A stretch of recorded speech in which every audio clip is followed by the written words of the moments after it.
professionally, what is your biggest fear, sir? Of course, I might not be able to make a great film, cinema success అవుతుందా లేదా, but as an artist personally.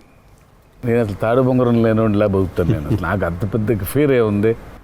నేను ఎత్తుకున్న emotion right ట్రాక్లో వెళ్తుందా లేదా? పైగా ఒక్కరితో అయ్యే పని కాదు, 100 మంది ఉంటే కానీ సినిమా అవుద్ది. వీళ్ళందరినీ రైట్ ట్రాక్లో పెట్టి కరెక్ట్ అవుట్పుట్ తీయగలమా లేదా అన్నంత మించి అసలు భయం అనేది లేదు అసలు. ఇంకా అసలు భయం ఛాన్సే లేదు, అదొక్కటే భయం. సో భయం ఎంత అవసరం అని సినిమా తీస్తూ సార్ భయం భయపడే ఛాన్స్ లేదని చెప్తున్నాడు సార్. అట్లుంటది కొరటాల శివ గారితో. I'm accountable. కరెక్ట్. నాకు ఇచ్చిన జాబ్కి అసలు ఆ ఒక్క భయం ఉంటే ప్రపంచంలో ఇంకెవరికి భయం అవసరంలా. ఆ ఒక్క భయం అడుగుతుంది. కరెక్ట్.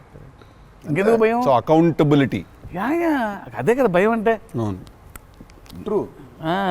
నీకు పని ఇచ్చారు, నువ్వు ఆ పని చేసావు భయంతో, అమ్మో ఇది అవ్వకపోతే ఏంటనే ఒక భయం ఉంది.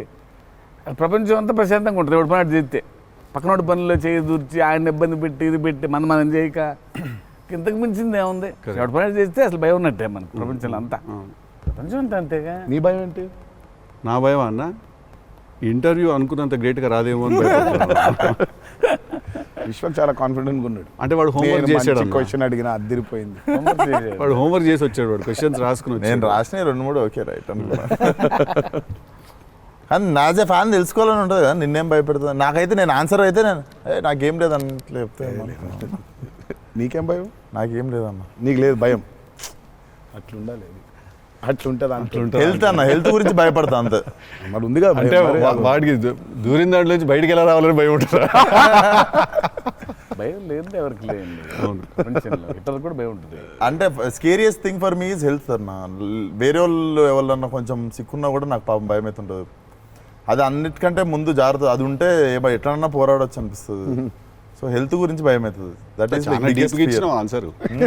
అది నీళ్ళు ఇంత డెప్త్ ఉందని ఎక్స్పెక్ట్ చేయలేదు నేను ఎక్స్పెక్ట్ చేయలేదు. నేను 7కి ఫస్ట్ షాట్ అంటే 6:30 కల్లా ఉండలేకపోతానేమో ఇట్లాంటివి చెప్తాను అనుకున్నాను. పక్కనోడు హెల్త్ అప్సెట్ అయితే నాకు ఓకే.